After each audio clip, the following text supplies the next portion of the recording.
আসসালামু আলাইকুম। আজকে আপনাদের সঙ্গে আলোচনা করব ব্রাউজার থেকে মেইল ওপেন করে সেটা আউটলুক আকারে কিভাবে আমরা কম্পিউটারে রাখতে পারি। এই জন্য আমরা প্রথমে মাইক্রোসফট এজে চলে যাব। আমরা ব্রাউজার থেকে অ্যাপস আকারে আউটলুক রাখতে এজটাই ব্যবহার করব। এখানে গিয়ে আমরা লিঙ্ক লিখবো, আমাদের যে মেইল অ্যাড্রেস, সেই মেইল অ্যাড্রেসের লিঙ্ক। আমার অফিস 365 এর লিঙ্ক, এই জন্য আমি এই লিঙ্কটা দিলাম। অফিস 365 এর মেইল, এই জন্য আমি এই লিঙ্কটা দিলাম। এখান থেকে আপনারা দেখতে পাচ্ছেন এটা আমার মেইল অ্যাড্রেস। এখানে ক্লিক করলাম, ক্লিক করে পাসওয়ার্ডটা দিয়ে দিব, সাইন ইন করলাম।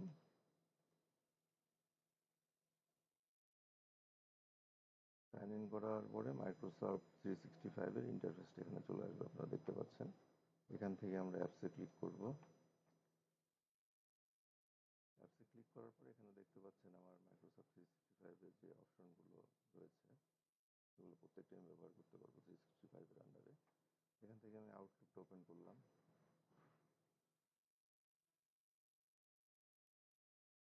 আউটলুকটা ওপেন করার পরে এখানে মাইক্রোসফট এজের থ্রি ডট মেনুতে ক্লিক করব। ক্লিক করার পরে অ্যাপস, অ্যাপস থেকে ইনস্টল আউটলুক।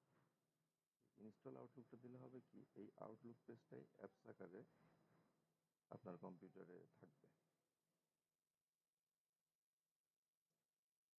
এবং এই অ্যাপসটা আপনি কোথায় কোথায় রাখতে চান এবং কি কি করতে চান এই জন্য চারটা অপশন দেখাবে। আপনি টেক্সট বারে রাখতে চাইলে পারবেন, স্টার্ট মেনুতে রাখতে চাইলে পারবেন, অথবা ডেস্কটপে শর্টকাটও রাখতে পারবেন। আবার যদি চান কম্পিউটার ওপেন করার সঙ্গে সঙ্গে অটোমেটিক চালু হয়ে যাবে আউটলুকটা, সেটাও করতে পারবেন। আমি এই তিনটা সিলেক্ট করে অ্যালাউ দিয়ে দিলাম। ইয়েস। এখন আপনারা দেখতে পাচ্ছেন আমার ডেস্কটপে আউটলুক চলে এসেছে, টেক্সট বারে আউটলুক চলে এসেছে। ক্লিক করলাম আমরা, ব্রাউজারের আউটলুক ওপেন হয়ে গিয়েছে। আবার উইন্ডোজ মেনুতে আউটলুক চলে এসেছে। একইভাবে আমরা টিমসের ক্ষেত্রেও তাই করতে পারি।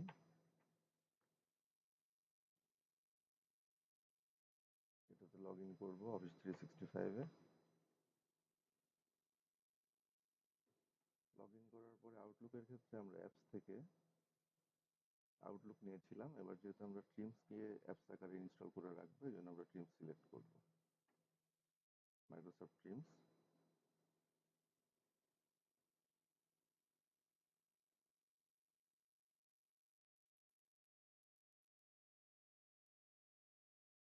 এটা ওপেন হতে একটু সময় নেবে। ওপেন হয়ে গিয়েছে। মাইক্রোসফট টিমের এই পেজটা আমরা অ্যাপস আকারে রেখে দিব। এখানে আবার মাইক্রোসফট এজের থ্রি ডট মেনুতে ক্লিক করতে হবে, then apps, then install Microsoft Teams. আমরা অ্যাপসটা ইনস্টল করে ফেলবো, ব্রাউজারের অ্যাপস। দেন আমরা অ্যাজ ইউজুয়াল 3 জায়গায় দিয়ে দিলাম, অ্যালাউ করে দিলাম। নোটিফিকেশন আসলো, ইয়েস। এখন যদি আমরা সব কেটে দেই তাহলে আপনারা দেখতে পাচ্ছেন কার্সারে এখানে চলে এসেছে টেক্সট বারে। আবার ডেস্কটপে একটা শর্টকাট আইকন হয়েছে এবং স্টার্ট আপ মেনুর মধ্যেও একটা থিমস রয়েছে, যেখানে ক্লিক করলে আমরা দেখতে পাবো ব্রাউজারে সেই থিমসের পেজটা ওপেন হচ্ছে। এভাবেই আমরা ব্রাউজারের থেকে এই অ্যাপস আকারে এই সুবিধাগুলো নিতে পারি এবং কম্পিউটারে রাখতে পারি। জি।